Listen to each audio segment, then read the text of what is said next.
जय श्री कृष्णा। राधे राधे। श्री जी चैनल में आप सभी श्रोताओं और सखियों का हार्दिक अभिनंदन है। कल हमने जाना था कि सूर्य देव प्रेम सहित अपने कुल की सब रीतियां बता देते हैं। वे सब आदर पूर्वक की जा रही हैं। इस प्रकार देवताओं की पूजा करके मुनियों ने सीता जी को सुंदर आसन प्रदान किया और मंडप में बैठाया। श्री राम जी और सीता जी आपस में एक दूसरे को देखना तथा उनका परस्पर का प्रेम किसी को दिखाई नहीं देता। होम समय तनु धरि अनलु अति सुख आहुति लेहि विप्रवेश धरि वेद सब कही विवाह विधि देहि। हवन के समय अग्निदेव शरीर धारण करके बड़े ही सुख से आहुति ग्रहण करते हैं और सारे वेद ब्राह्मण का वेश धरकर विवाह की विधियां बता देते हैं। जनक जी की जगत विख्यात पटरानी और सीता जी की माता का बखान तो हो ही कैसे सकता है। सुयश सुकृत पुण्य सुख और सुंदरता सबको बटोर कर विधाता ने उन्हें संवार कर तैयार किया है। समय जानकर श्रेष्ठ मुनियों ने उनको बुलवाया। यह सुनते ही सुहागिन स्त्रियां उन्हें आदर पूर्वक ले आई। सुनैना जी जनक जी की पटरानी जनक जी की बाईं ओर ऐसे सो रही हैं मानो हिमाचल के राजा के साथ मैना जी शोभित हों। पवित्र सुगंधित और मंगल जल से भरे सोने के कलश और मणियों की सुंदर परातें राजा और रानी ने आनंदित होकर अपने हाथों से लाकर श्री रामचंद्र जी के आगे रखी। मुनि मंगलवाणी से वेद पढ़ रहे हैं। सुअवसर जानकर आकाश से फूलों की झड़ी लग गई। दूल्हे को देखकर राजा रानी प्रेम मग्न हो गए और उनके पवित्र चरणों को पखारने लगे। वे श्री राम जी के चरण कमलों को पखारने लगे। प्रेम से उनके शरीर में पुलकावली छा रही है। आकाश और नगर में होने वाली गान नगाड़े और जय जयकार की ध्वनि मानो चारों दिशाओं में उमड़ चली। जो चरण कमल कामदेव के शत्रु श्री शिव जी के हृदय रूपी सरोवर में सदा ही विराजते हैं, जिनका एक बार भी स्मरण करने से मन में निर्मलता आ जाती है और कलयुग के सारे पाप भाग जाते हैं, जिनका स्पर्श पाकर गौतम मुनि की स्त्री अहिल्या ने जो पापमयी थी परम गति पाई। जिन चरण कमलों का मकरंद रस गंगा जी शिव जी के मस्तक पर विराजमान है, जिसको देवता पवित्रता की सीमा बताते हैं।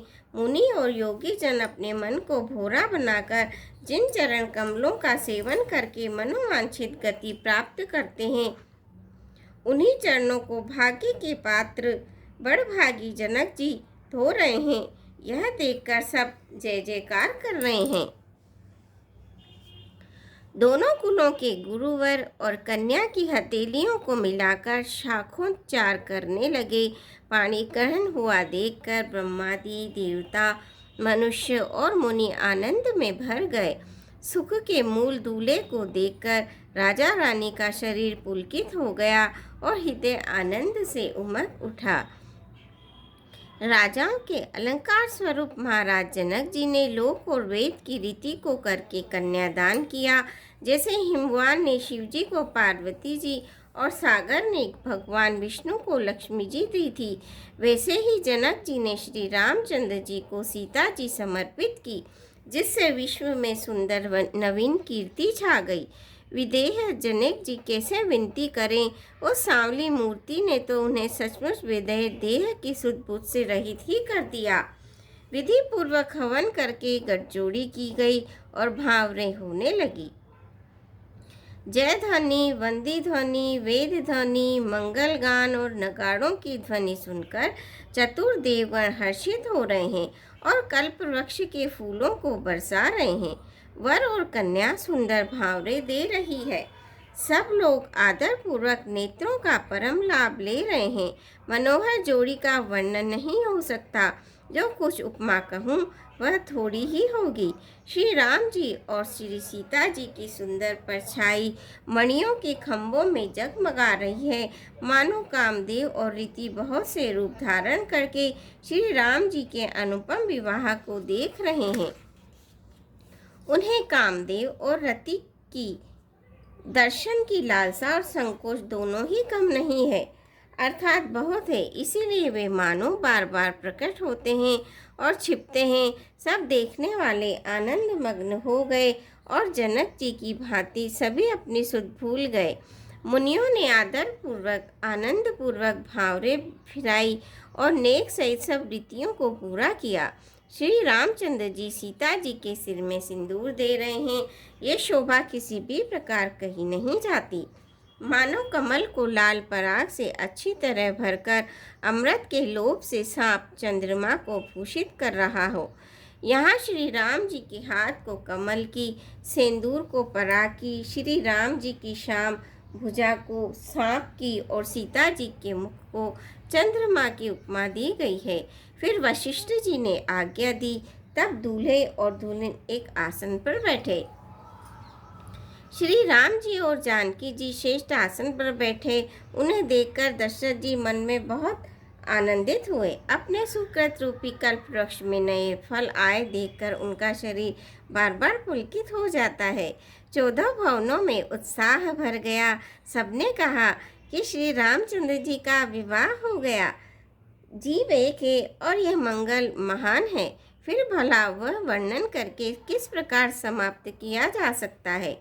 तब वशिष्ठ जी की आज्ञा पाकर जनक जी ने विवाह का सामान सजाकर मांडवी जी, श्रुतकीर्ति जी और उर्मिला जी, इन तीनों राजकुमारियों को बुला लिया।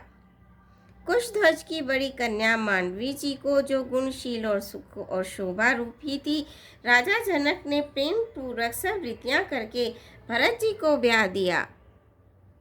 जानकी जी की छोटी बहन उर्मिला को सब सुंदरियों में शिरोमणि जानकर उस कन्या को सब प्रकार से सम्मान करके लक्ष्मण जी को ब्याह दिया।